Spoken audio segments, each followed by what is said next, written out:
সয়াবিনের রেসিপিতে প্রথমে কড়াইতে 3 চামচ মতো তেল দিয়ে দেব। তো তেলটা গরম হয়ে যাওয়ার পর তার মধ্যে একটা শুকনো লঙ্কা আর একটা এলাচ আর একটা দারচিনি দিয়ে হালকা একটু নেড়ে চেড়ে লঙ্কাটা ভাজা অবধি নাড়িয়ে নেব। তারপরে তার মধ্যে হালকা অল্প একটু 1 চিমটে হলুদ দেব। দিয়ে তার মধ্যে আমি দিয়ে দেব ছোটো ছোটো ডুমো ডুমো করে কেটে রাখা আলুটা খুব একটা ছোটো করবো না, খুব একটা বড়ও করবো না, একটা মিডিয়াম সাইজের মতো ছোট্ট একটা আলু, একটাই মিডিয়াম সাইজের আলু কেটে আমি এটা ভাজা করে নেব।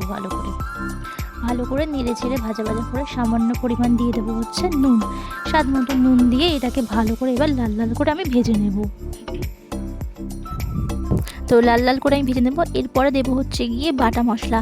এখানে রয়েছে হচ্ছে পেঁয়াজ, আদা, রসুন আর কাঁচা লঙ্কা, এই 4টে জিনিস বাটা। আমি বেশিটা পরিমাণে একটুখানি মশলা বেটে ফ্রিজে রেখে দিই সবসময়, যাতে টুকটাক রান্না করার সময় আমার অসুবিধা না হয়। আর তোমাদের যদি বুঝতে অসুবিধা হয় তো 1 প্যাকেট সয়াবিনের মধ্যে একটা পেঁয়াজ, 4-5 কোয়া রসুন আর ছোট্ট এক টুকরো লঙ্কা আর 2-3টে ছোটো এক টুকরো আদা আর 2-3টে লঙ্কা দিয়ে পেস্ট করে দিতে পারো। তো তারপরে এবার আমি কিছু এর মধ্যে গুঁড়ো গরম মশলা অ্যাড করব। তো ফার্স্টেই আমি দিয়েছিলাম হলুদ গুঁড়ো, তারপরে দিয়েছিলাম কাশ্মীরি রেড চিলি পাউডার, তারপরে দিয়েছিলাম হচ্ছে গিয়ে জিরে গুঁড়ো এবং ধনে গুঁড়ো। এই গুঁড়ো মশলাগুলো দিয়ে আমি হালকা করে নেড়ে ছেড়ে এর মধ্যে সামান্য পরিমাণ জল দেব, যেহেতু কড়াইতে লেগে যাবে। সামান্য পরিমাণ জল দিয়ে এটাকে আমি ঢাকা চাপা দিয়ে রাখবো যতক্ষণ না এটা একটুখানি সিদ্ধ হবে বা আর হচ্ছে একটুখানি যে মশলার যে কাঁচা গন্ধটা আছে সেটা যাওয়ার জন্য। এই তো আমার কষানো কমপ্লিট, আমি ঢাকনা খুলে দিয়েছি। তো এইবার আমি নাড়াচাড়া করে নেব। নাড়াচাড়া করে আমি এবার এর মধ্যে দিয়ে দেবো হচ্ছে আগের থেকে সিদ্ধ করে রাখা সোয়াবিন।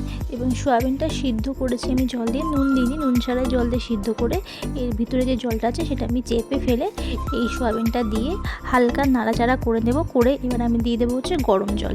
যে কোনো রান্নাতে আপনারা যদি একটু গরম জল দিতে পারেন তো তাহলে রান্নার স্বাদটা আরও দ্বিগুণ বেড়ে যায়। আমি সব রান্নাতেই মোটামুটি গরম জল দিই। তো এবার টকবক করে ফুটে গেলে গ্যাসের ফ্লেমটা আস্তে দিয়ে এটাকে ঢাকা দিয়ে রেখে দেবো যতক্ষণ না আলু সিদ্ধ হচ্ছে।